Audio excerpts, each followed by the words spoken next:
स्वागत है मेरे YouTube चैनल पे। मैं हूं एक कश्यप। बिहार में शिक्षकों के स्थानांतरण पदस्थापना को लेकर फिर से एक नया लेटर जारी हुआ है। बिहार में शिक्षक के स्थानांतरण पदस्थापना का जो पत्र निर्गत हुआ है, जिसमें 13 मार्च 2025 डेडलाइन तय किया गया है और जिला शिक्षा पदाधिकारी को ये सूचित किया गया है कि आप जल्द से ई शिक्षा कोष के पोर्टल पर अपडेट कर दें। यहाँ पे अपडेट दो बातें आ रहे हैं, एक जो वैकेंट सीट और एक सरप्लस सीट। आज इसी विषय पर बात करेंगे कि जो क्या महीनों से जिस आस में स्थानांतरण को लेकर जो शिक्षक इंतजार कर रहे थे, क्या इन शिक्षकों का 7 दिन के अंदर में क्या स्थानांतरण हो पाएगा। लगभग 2 महीनों से स्थानांतरण की प्रक्रिया पर स्क्रूटनी चल रहे हैं। 16 पदाधिकारियों की नियुक्ति किया गया, चेकलिस्ट जारी किया गया। जब इतने लंबे समय तक मात्र सैकड़ों की संख्या में ही अभ्यावेदन पर विचार किए गए, तो क्या 1,90,000 जो शिक्षकों के अभ्यावेदन पेंडिंग पड़े हैं, क्या वे लोग को इतनी जल्दबाजी अगर संभवतः मानकर चले तो क्या मार्च के अंतिम सप्ताह तक कंप्लीट कर लिया जाएगा। आज इसी विषय पर बात करेंगे। अगर बिहार में आप शिक्षक हैं, स्थानांतरण के लिए अभ्यावेदन दिए हैं, तो इस वीडियो को लास्ट तक आप जरूर देखिएगा। नए जुड़े हैं तो चैनल को सब्सक्राइब करके बेल आइकन को दबा दीजिएगा, ताकि आपसे संबंधित कंटिन्यू मुद्दे जो हम उठाते हैं, चाहे वह स्थानांतरण का हो या आपके अन्य इशू का हो, जो आपको समय पर नोटिफिकेशन मिलते रहे। सुझाव कमेंट में लिखिएगा, वीडियो को लाइक ज़रूर कर दीजिएगा। सबसे पहले यहाँ पे हम बात करते हैं इस पत्र को, लेकिन इस पत्र को जानने से पहले सबसे पहले यहाँ पे जो एक अधिसूचना जो जारी हुआ था पहले भी 3/1/2025 को, जिसमें शिक्षक के स्थानांतरण के लिए 4 चरण निर्धारित किए गए थे। तीसरे चरण में जो था वो दूसरे चरण में अगर बात करें, जो पति पत्नी के पदस्थापना के आधार पर 16,000 यहाँ पे लगभग अभ्यावेदन थे। उसके बाद ऐच्छिक स्थान से वर्तमान स्थान पर महिला शिक्षकों के लिए तीसरा चरण था और पुरुष शिक्षकों के लिए चौथा चरण था। ये जो आप तीसरे और चौथे चरण देख रहे हैं, इतना भयंकर इसमें अभ्यावेदन आया था कि 1,60,000 आवेदन इसमें अभी पेंडिंग है, जो डिस्टेंस के आधार दूरी के आधार पर दिए गए हैं। विभाग को सबसे ज़्यादा जो अभ्यावेदन प्राप्त हुए हैं वह डिस्टेंस के आधार पर, और उस डिस्टेंस के आधार पर को लेकर विभाग जो है कितना जल्द स्थानांतरण की प्रक्रिया को पूरा कर पाता है। क्योंकि यहाँ पे एक बात को ज़रा समझिएगा कि इस लेटर को समझने के लिए आपको देखना होगा कि जो क्या सच में स्थानांतरण के लिए जो ये लेटर रिलीज हुआ है, जिसमें सभी जिला शिक्षा पदाधिकारी को सूचित किया गया है कि आप अपडेट कर दें ई शिक्षा कोष के पोर्टल को। यहाँ पे जो बातें निकल कर आया है कि 13/3/2025 से स्थानांतरण पदस्थापना का सॉफ्टवेयर सभी श्रेणी के लिए प्राप्त अभ्यावेदन हेतु चलाया जाएगा। अब ये बात को जरा समझना होगा। ये सभी श्रेणी, तो यहाँ पे कितने श्रेणी थे? पहला चरण में 5 श्रेणी था। पहला चरण में 5 श्रेणी था। दूसरा चरण जो पति पत्नी के पदस्थापना पर 1 श्रेणी था, और तीसरा चरण जो आप देख रहे हैं, इसमें महिला शिक्षक के दूरी के आधार पर 1 श्रेणी था, और चौथा जो आप देख रहे हैं 4th नंबर, इसमें भी दूरी के आधार पर 1 श्रेणी था।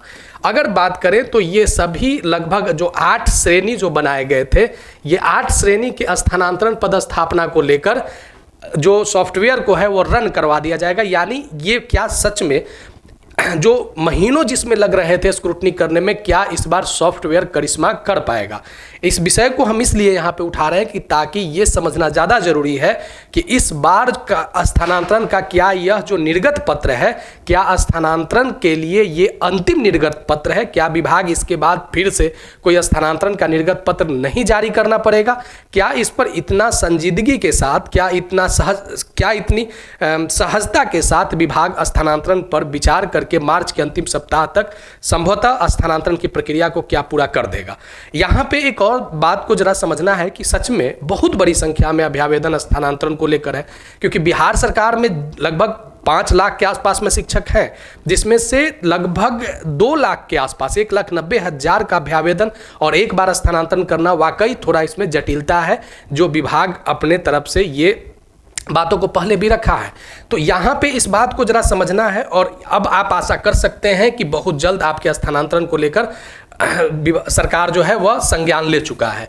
अब इस बात को जरा देखिएगा कि जो लेटर निकाला गया, कहा गया कि सभी श्रेणी के सॉफ्टवेयर को हम रन करवा देंगे, और जब एक बार सॉफ्टवेयर चल जाएगा तो फिर 7 दिनों के लिए उस पर कोई भी विचार नहीं किया जाएगा, किसी भी प्रकार का कोई संशोधन नहीं किया जाएगा। तो इस कारण से विभाग का कहना है कि जो पत्र निर्गत हुआ है कि सभी जिला शिक्षा पदाधिकारी जो स्कूल वाइज जो स्वीकृत इकाई है, जो आपका यूनिट है, जो वैकेंट यूनिट है, जो ई शिक्षा कोष के कार्यरत शिक्षक की संख्या, नाम, शिक्षक की संख्या, नाम एवं अन्य विवरणी, रिक्ति और सरप्लस यानी अधिशेष, रिक्ति और सरप्लस अधिशेष की जानकारी जो है आप शिक्षकों के संख्या के साथ अपडेट कर दें।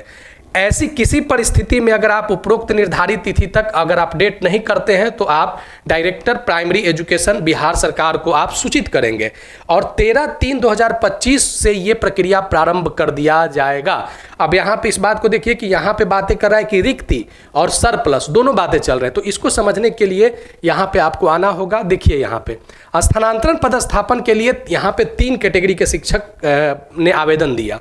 एक नियमित शिक्षक, एक अध्यापक विद्यालय अध्यापक शिक्षक जो बीपीएससी से आए और नियोजित शिक्षक के एक्सक्लूसिव टीचर कहलाए। ये 3 लोगों के अलग अलग जो कैटेगरी हैं, इन कैटेगरी ने अभ्यावेदन दिया था। अब यहाँ पे 4 स्कूलों में, प्राथमिक में, मिडिल में, हाई में और उच्च में स्थानांतरण के लिए अभ्यावेदन प्राप्त है। सभी स्कूलों से सबसे पहले वैकेंट सीट का जो जानकारी मांगा जा रहा है, तो वैकेंट सीट ये जो आप देख रहे हैं, वैकेंट सीट की छात्र शिक्षक के अनुपात में कितना संख्या बल चाहिए, छात्र शिक्षक के अनुपात में कितना संख्या बल चाहिए, पहला वैकेंट सीट को लेकर। सरप्लस सीट में देखिए क्या हुआ, सरप्लस सीट में हुआ कि आप उन सीटों का भी आंकड़ा को प्रदर्शित करें जो अब विद्यालय में शिक्षक के पद पर कार्यरत नहीं है, वो चाहे वो उनका रिटायरमेंट हो चुका है, या अधिक संख्या बल में अगर छात्र के संख्या के अनुपात में शिक्षक का संख्या ज़्यादा है, शिक्षक की संख्या ज़्यादा है, तो उसी को हम लोग कहते हैं सरप्लस सीट। तो अगर शिक्षक की संख्या जिस विद्यालय में ज़्यादा है तो वहाँ का भी आप डेटा को हमें दें। अब ये देखिए कि ज़्यादा जो सरप्लस जो सीटें पहले देखे जाते हैं वह शहरी क्षेत्रों में देखे जाते हैं कि छात्र की संख्या कम है और शिक्षक की संख्या ज़्यादा है। तो सरप्लस सीट और वैकेंट सीट ये दोनों की रिक्तियाँ मांगा जा रहा है। तो सबसे ज़्यादा ये जो सरप्लस वाला जो आप देख रहे हैं, ये ज़्यादा आपको कहाँ पे देखने को मिलेगा, हाई स्कूल और उच्च माध्यमिक में, जहाँ पे अगर एग्जाम्पल के लिए समझिए कि किसी सब्जेक्ट वाइज जो शिक्षक की बहाली होती है, अब एक ही सब्जेक्ट का वहाँ पे शिक्षक की संख्या ज़्यादा हो जाए और छात्र की संख्या कम हो जाए, तो वैसे सीटों को हम लोग सरप्लस सीट में काउंट कर सकते हैं। प्राथमिक और मिडिल स्कूल में जो आप देख रहे हैं, यहाँ पे वैकेंट सीटों की संख्या जो होगा, वैकेंट सीटों की संख्या ये ज़्यादा होगा। फिर जो भी डेटा है वो अलग विषय है, लेकिन ये बात मानकर चलिए कि जो सरप्लस सीट है वो सब्जेक्ट वाइज में ज़्यादा देखे जाने की संभावना बन सकते हैं। अब यहाँ पे एक बात को और समझिएगा कि जो क्या सच में जो 1,90,000 शिक्षकों ने अभ्यावेदन दिया है, क्या सभी शिक्षकों का स्थानांतरण इस बार हो जाएगा? तो ये मानकर चलिए कि जो न्यूज़ निकल कर आया है, जो प्रिंट मीडिया में ये बात आया है कि 1,90,000 शिक्षकों के ट्रांसफ़र जो है वो मार्च से शुरू होगा। सॉफ्टवेयर संचालित होने के बाद इसे अपडेट नहीं किया जा सकेगा। इस दौरान अपडेट की ज़रूरत है तो 7 दिनों के लिए सॉफ्टवेयर काम नहीं करेगा। ऐसे में डॉक्टर एस सिद्धार्थ ने सभी डीओ को निर्देश दिया कि वो अपडेट रहें। विद्यालय में शिक्षकों की संख्या, स्वीकृत संख्या, निर्धारित संख्या से अधिक स्कूल में शिक्षक ट्रांसफर चाहने वाले शिक्षकों के नाम, स्कूल की मौजूदा स्थिति सहित अन्य जानकारी इस शिक्षा कोष के पोर्टल पर अपडेट कर लें। स्कूल में रिक्त पद या निर्धारित संख्या से अधिक शिक्षकों के आधार पर ट्रांसफर और पोस्टिंग किया जाएगा। तो बात यहाँ पे ये है कि क्या सच में इस बार 1,90,000 अभ्यावेदन पर क्या सच में विचार करके स्थानांतरण कर दिया जाएगा? अब ये बात फाइनली आपको तब पता चलेगा जब ये सॉफ्टवेयर अपडेट कर दिया जाए कि क्या सच में अब दूरी के आधार पर कोई डिस्टेंस का मिनिमम पैमाना क्या रहा था। अब वो चीज़ को समझना ज़्यादा जरूरी है क्योंकि सभी श्रेणियों का सॉफ्टवेयर एक बार अपडेट करवाया जा रहा है। तो अब समझा जाए कि आपके स्थानांतरण की प्रक्रिया मार्च के अंतिम सप्ताह तक विभाग काफ़ी तेज प्रक्रिया को किए हुए है और बहुत जल्द आपके वैकेंट सीट और सरप्लस सीट की जानकारी जो है वह अवेलेबल हो जाएगा और उस आधार पे आपके स्थानांतरण शुरू हो जाएंगे। तो चलिए फिर मिलेंगे आगे नेक्स्ट इन्फॉर्मेशन के साथ। अगर कोई सुझाव होगा तो कमेंट में लिखिएगा। नए जुड़े हैं तो सब्सक्राइब जरूर करके बेल आइकन को दबा दीजिएगा। वीडियो अच्छा लगा है तो लाइक जरूर कीजिएगा। मिलेंगे आगे नेक्स्ट वीडियो नेक्स्ट टॉपिक में।